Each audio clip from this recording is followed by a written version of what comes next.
How's everyone doing? This is CIDUP. My name is Brendan, and today I'm going to be reviewing the animated TV series Harley Quinn. To get the boring stuff out of the way, Season 1 of Harley Quinn premiered in late November 2019, and it consists of 13 23-minute episodes. The show is written and executive produced by Justin Halpern, Patrick Schumacher, and Dean Lorey. Don't worry, I don't know who any of them are either. In my words, Harley Quinn is a show that takes place in Gotham City from the perspective of Harley Quinn, an independent, driven anti-heroine set on becoming the most respected supervillain in Gotham following her breakup with the Joker.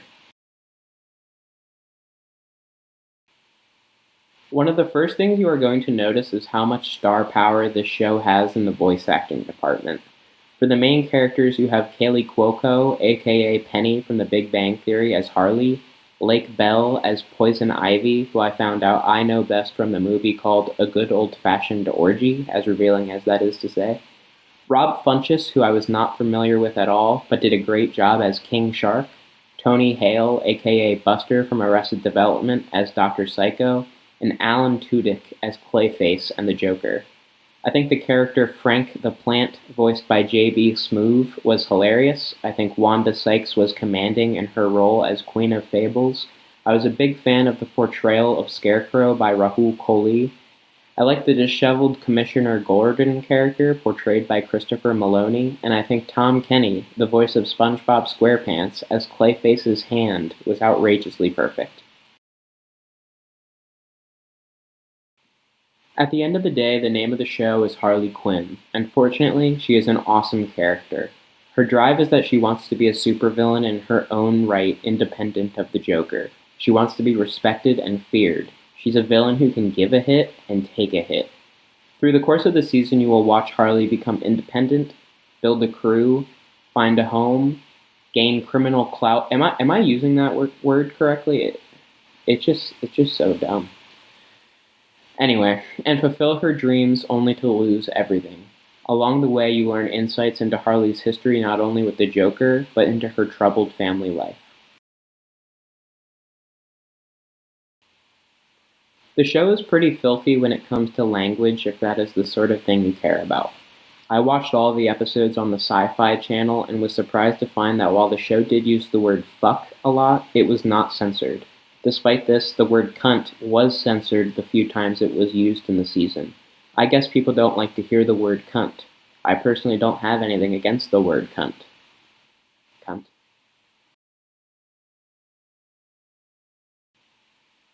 The show is also pretty filthy when it comes to gore, if that is the sort of thing you care about. The show's gore ranges from your typical gushing blood and exposed bones upon baseball bat or hammer impact, to pigs eating the dead bodies of a family that was slaughtered at their family reunion. As you can tell, the show is pretty filthy when it comes to dark humor, if that is the sort of thing you care about. Decapitated faces will be puppeteered. Families will die. Boys will be taunted by adults for not having finger blasted someone yet. This is a story about villains, so I think it is reasonable for the antics that they get up to be a special brand of fucked up. The dark humor in the show also puts a spotlight on some serious real-world problems like relationship and family violence. Call me a college-educated coastal elite, but personally, I found the show's societal commentary the smartest and most revealing comedy in the show. To give you a sense of the tone, the show starts out with corporate elites on a yacht toasting to a pile of money to their favorite pastime, fucking the poor. Some issues commented on include gender expectations and equality, criminal justice and the prison industrial complex, affordable housing, gun regulation, and insurance companies. While the criticisms of these social issues can be very surface-level one-liners, quotes like, "You can get as big as you want, as long as you don't get bigger than them," hit pretty hard. There's so much cool stuff about this show that it even gets a bonus part. The show has a self-awareness to it which mirrors that of Rick and Morty and results in funny callbacks to DC lore like the Suicide Squad and Batman's shark repellent. There are a few running jokes that persist and have nice payoffs throughout the season, most notably Harley's obsession with having a highway named after her. Lastly, I think the show ends up being relatable. They take the time to break from jokes about horrific, twisted stuff every once in a while to complain about how online newspapers have a 5 article a day limit. Like, what is that about? Oops, I suppose I read too much today. Guess I'll have to wait till tomorrow to become more educated. The show is not without its shortcomings, though. In terms of voice acting, the only role that stood out as quite disengaging and boring was Batman. Villains in the show are fighting with each other in an effort to have Batman show up to their crimes and be their nemesis, but the character is so dull that even when he does show up, he's hardly there. In terms of plot, the show starts out strong in the first episode, introducing the primary characters and highlighting the significance of Harley leaving the Joker. The next 2 episodes are fun as the crew is assembled. From here, the story dives a bit, first by having an episode that does their take on the constantly recycled people entering another's body or mind to fix them. Then 3 whole episodes are dedicated to the characters doing the biggest, baddest crime to get into the Legion of Doom. After 1 episode of Harley being in the Legion, we get the old sad character returns to family home for comfort, only to realize friends are my real family trope. While I am not going to say no to adding backstory to characters, you didn't need to waste a whole episode to tell me Harley can do backflips because she used to do gymnastics. It feels like an out-of-place episode similar to the episode of Stranger Things where Eleven joins a gang out of nowhere only for her to realize her friends are her real family.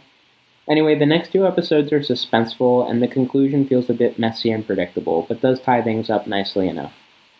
My only other complaint about the show is how hard they are pushing their sexual tension between Harley and Ivy. I don't mind if they end up forming some sort of romantic relationship in future seasons. In fact, I'm very okay with that.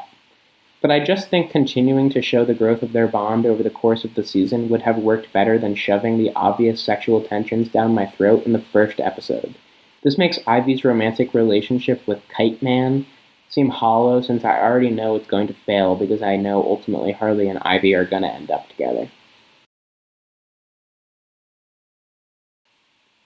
I was unaware that this show even existed, and recently when I ran into it, negative reviews for the movie Birds of Prey and the fantabulous emancipation of one Harley Quinn initially made me hesitant to watch the series.